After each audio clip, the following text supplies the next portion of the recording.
जदि आपणकर 18 वर्ष कंप्लीट हो सारी एवं पान कार्ड आवेदन करने को चाहते तेबे कौन सी भूल करने आगु जाणी रखु। पान रो full form permanent account number. जड़े व्यक्तिर जीवन में थरे ही पान कार्ड एप्लाय करेंगे, तेणु किसी त्रुटि करूँ ना।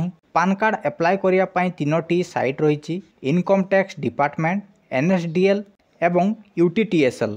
यही 3टी साइट ऑनलाइन रे पान कार्ड आवेदन होता है। आवेदन करने आगु जाणी रखु यार फ्यूचर। इनकम टैक्स डिपार्टमेंट रे मात्र 4टी स्टेप रे आधार नंबर OTP दे गोटे दिन रे ई पान माने पान कार्ड रो PDF पाइबे। एथिरे किछि चार्जेस न थाए, फ्री ऑफ कॉस्ट रही थाए।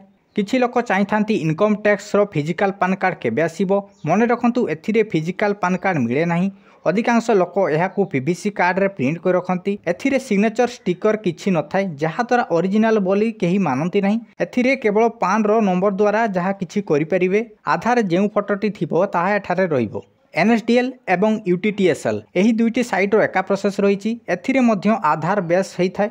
एथिरे आपनको ई पान टी ईमेल माध्यम रे मिली जिवो एवं फिजिकल पान कार्ड मध्य पोस्टाल पाइजिबे। एथिरे 106 टंका चार्जेस पड़िबो। एथिरे आपनको आधार बेस रे आपनकर आधार रे जेउ फोटोटी थिबो सेही फोटोटी पान रे रहिबो।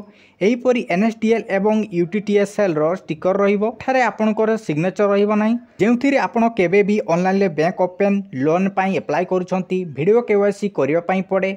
सेथिरे पान कार्ड रो सिग्नेचर नथिले KYC कंप्लीट हेई न थाए। आपण माने भाबुथिबे जदि एही 3टी साइट रे सबु फैसिलिटी मिलु नाही तेबे केमिति अप्लाई करिवे। तेबे जानि रखंतु सबु किछि डिटेल्स एवं फ्यूचर रे किछि असुविधा न हेबा पाई निकटस्थ जनसेवा केंद्र रे आवेदन करंतु। सेथिरे आपनकु 200 टंका चार्जेस लागि पारे, किंतु correct PAN card T pi जिवे।